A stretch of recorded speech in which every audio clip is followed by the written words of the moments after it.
Et de s'interroger sur la clause de conscience, c'est-à-dire la possibilité, le droit pour le médecin de refuser un acte quand il juge que cet acte s'oppose à ses convictions personnelles ou religieuses.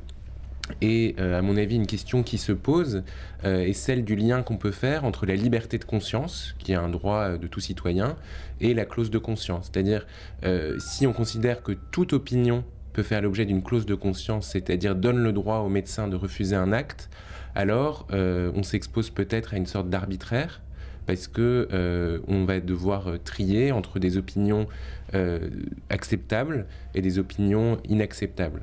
L'autre objection qu'on peut faire à ce lien automatique qui est fait, c'est que eh bien, les actes qui sont considérés comme médicaux font l'objet d'un consensus démocratique. Donc on peut se demander au nom de quoi le médecin refuserait de faire certains actes comme l'avortement par exemple ou comme le geste euthanasique.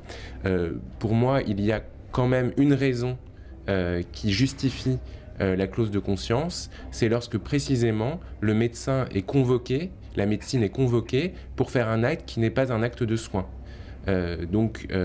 Typiquement, l'accompagnement médical de la torture. Là, le médecin est tout à fait fondé en conscience à refuser cet acte.